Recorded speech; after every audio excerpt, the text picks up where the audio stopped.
The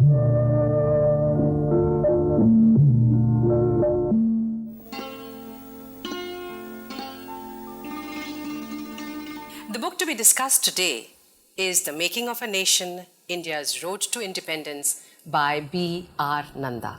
B.R. Nanda is a leading historian of modern India and the biographer of Gandhi, Gokhale and the Nehrus. His book, Mahatma Gandhi, a biography, published in 1958, was reprinted in the UK, US and India and translated into several languages: Spanish, Italian, Urdu, Kannada, Hindi, French, and several other Indian languages. His other books include Gandhi and His Critics, Gandhi Pan-Islamism, Imperialism and Nationalism in India, In Gandhi's Footsteps, The Life and Times of Jamnalal Bajaj, Gokhale, Gandhi and the Nehrus, Studies in Indian Nationalism, and Pictorial Biographies of Mahatma Gandhi and Jawaharlal Nehru. B.R. Nanda has contributed the article on Gandhi to the Encyclopedia Britannica.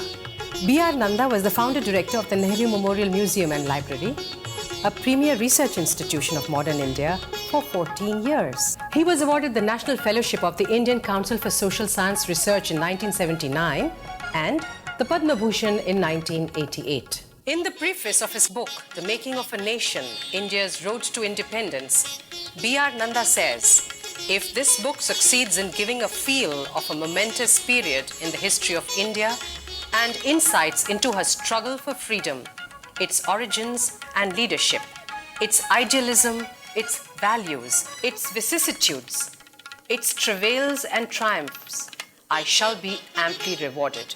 We have invited Mr. B.R. Nanda and Professor T.N. Madan to our studios to discuss the book, The Making of a Nation.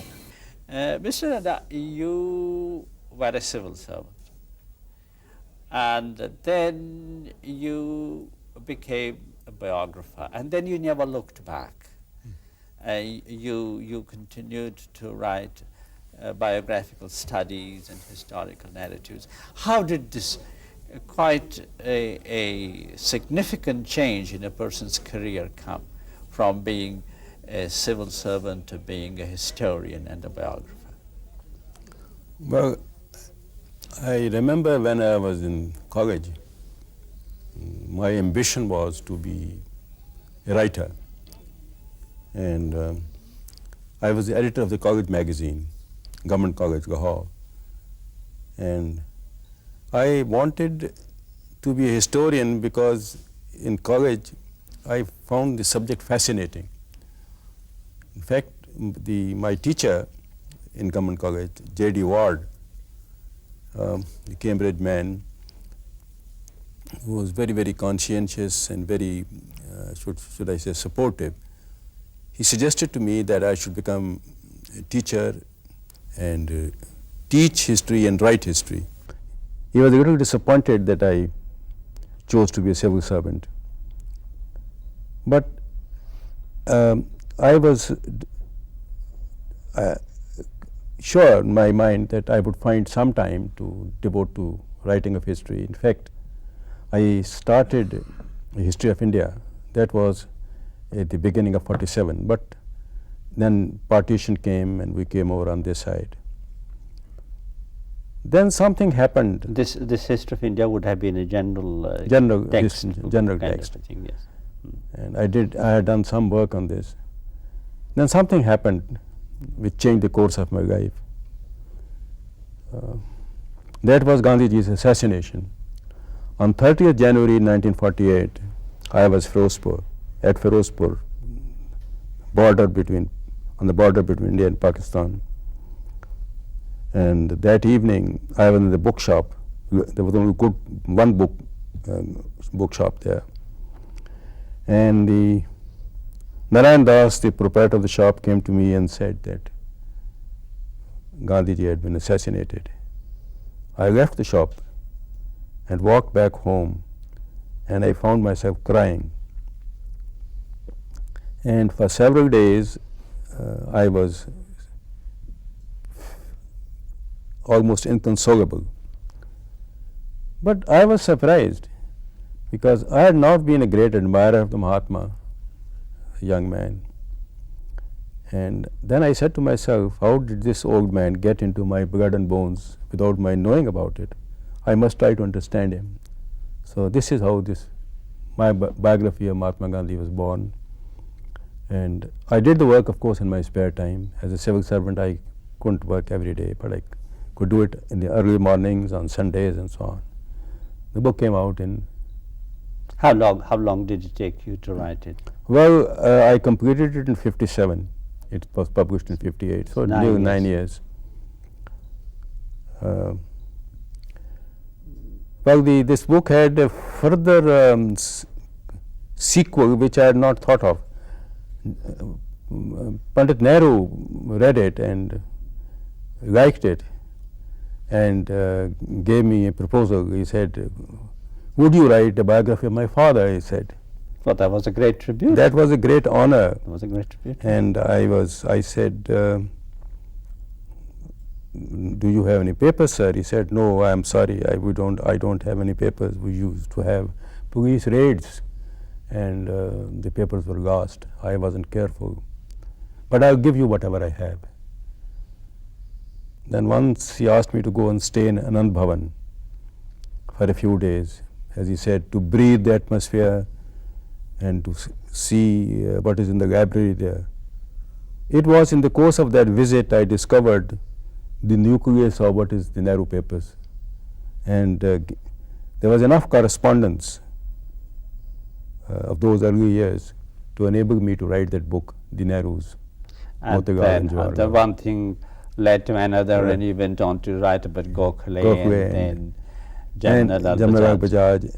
But it was Gokhale because Gandhiji had such great regard for him. I wanted to understand him. Jamnalal because he was perhaps the most devoted disciple. I wanted to understand the Guru through the disciple. And Pan-Islamism and the imperialism, nationalism, of course, were problems which he tackled. So you are quite right in saying that Gandhi has been the central preoccupation for 50 years. Yeah. Now, in your present book, you see, if we look at the phenomenon with which this book is concerned, the freedom movement. Now, there is this great divide around about 1915 to 1919, when we move from the era of the moderates, as you have written about them, Gokhale and others, and we move into the period in which Mahatma Gandhi was the leading spirit of the freedom movement. Now, what I would like to ask you, as you have described it in this book, what was the most significant thing that happened, first ideologically and second organizationally? What were the ideological and the organizational shifts which Gandhi brought about in the struggle for freedom, making it a freedom movement, which have left their impact on the entire span of 50 years or so? Well, it would be 40 years perhaps, rather than counting from 1915, so 30 years. What was this impact on the overall character of the movement? See, I had an opportunity of studying the pre-Gandhian period of the freedom movement when in great depth when I was working on Gokhale.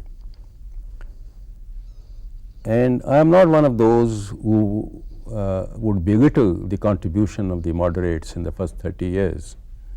The very fact that the Indian National Congress survived against heavy odds, against the opposition of the British bureaucracy in India, the Tories government in England, and the opposition of vested interests, Indian vested interests, was a great achievement. And then they put forward those ideals of a democratic, united, pan-Indian nation state, liberal, secular in the best sense of the word, and in which the interests of the masses mattered. In all those resolutions of the Congress in those first 20 years, 30 years, you will find that nothing was asked particularly for the upper classes and so on and so forth. Most of the demands related to the common people. But there was one limitation. The British government, first the Tory government and then the Liberal government from 1905 onwards, did not seem to be ready to part with power. They talked in should I say idealistic terms and so on, but they were really under the influence of the bureaucracy in India. And after their demands had been rejected, the Congress could do nothing else except to read a deputation, then another deputation, then issue statements. Now this was a limitation to which there was no answer. But when Gandhi came back from South Africa, he had equipped himself with the new weapon of satyagraha, of direct action, of non-violent opposition to unjust laws, to unjust actions. He would say that I would not obey your laws and I would bear the consequences. I would not retaliate, not even verbally. So that was because he was equipped with this weapon. He was able to step in, and in 1919, 20, 22 period, dominate the Indian stage. He had something which others did not have. Which was? This technique. Secondly, he had a charisma. Gandhi's personality made an impact on the Indian masses, in fact on all classes, which no one else had made before. Thirdly, I think that though he was venerated as a saint, as a Mahatma, he was a great organizer.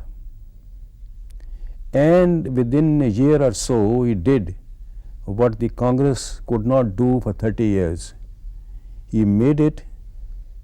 Gandhi made it a live political organization, going down to the villages and right from the apex leadership, a democratic organization which was able to function from throughout the year, and not only for a tamasha during the Christmas week as the previous Congresses had been. You said that Gandhi did not represent any particular class, much less the upper classes. He represented the people of India generally.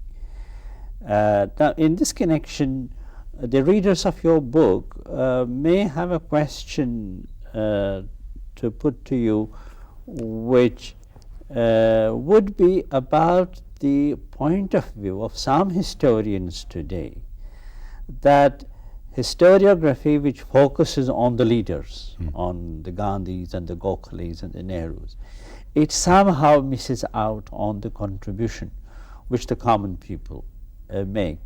These common people, in the jargon of these historians, are referred to as the subalterns. Now, there is the general's point of history and there is the subaltern's point of view of history.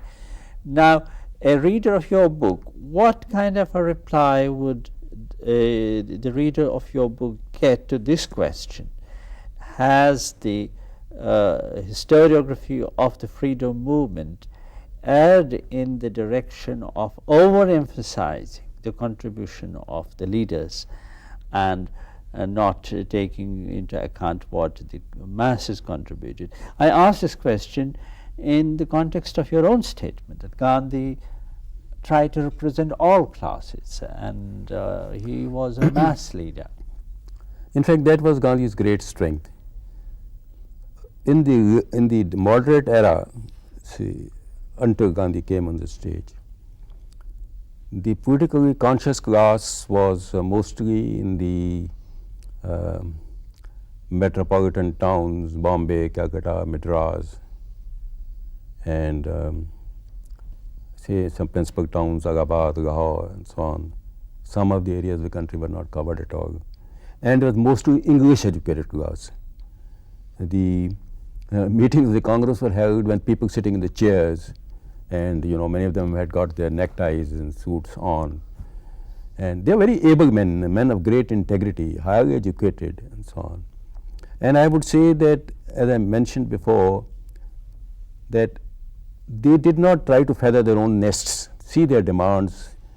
They were not, apart from such things as simultaneous examinations for the ICS, which might benefit the upper classes, but there were such few posts, and there was no other way of capturing power from the British than asking such things.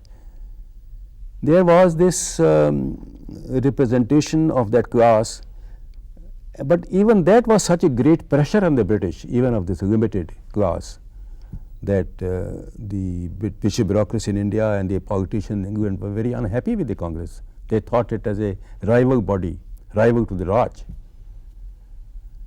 But what Gandhi did was he made it a mass movement.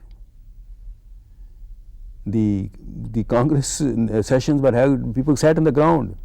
Where there used to be 1,500 people or so on, you got hundreds of thousands of people. Well, apart from Gandhi, a reader of your book, what would he gather about the contributions of some other people to the making of the nations, I should say to the making of two nations? What would, for instance, be the insights your book offers to the reader on what motivated Mr. Jinnah to make that tremendous change over from being a nationalist Muslim, a prominent member of the Indian National Congress, to being the sworn enemy of the National Congress and its program, and to being the advocate for the partition of the country. What light does your book throw on this? I have quoted in my preface from Gandhi that there were three mighty conflicting forces in India: British imperialism, Congress nationalism, and Muslim separatism. Gandhi said this. Yes.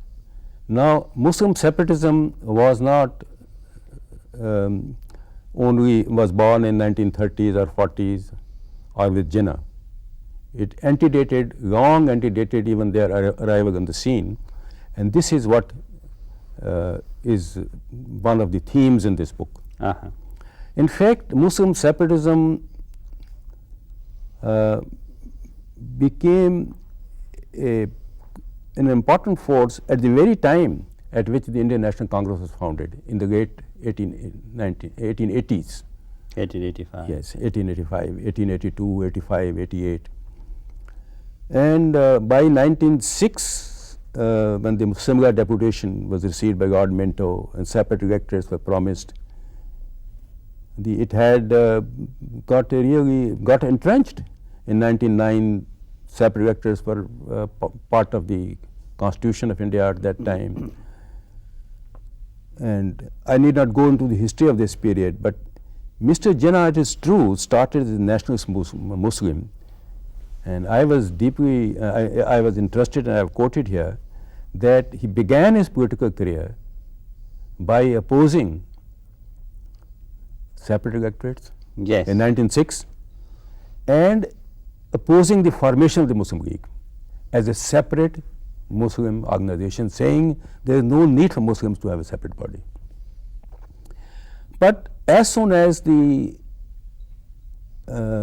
separate electorates were incorporated in the Constitution in 1909. And as soon as he got elected in 1910 on separate electorates, he became a champion of separate electorates.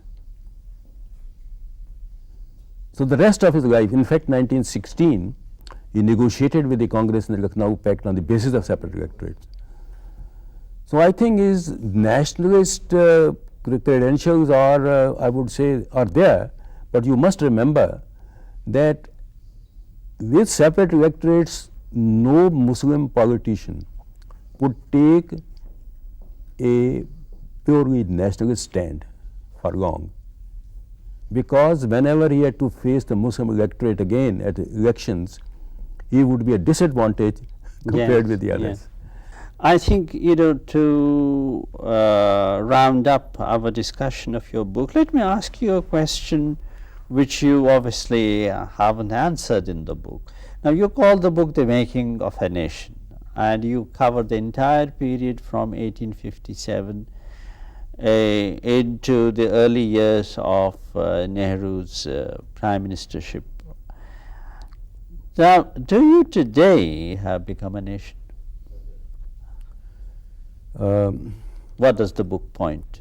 One thing I can say, that in 1947, August 47, despite partition, almost all educated Indians felt that we were a nation.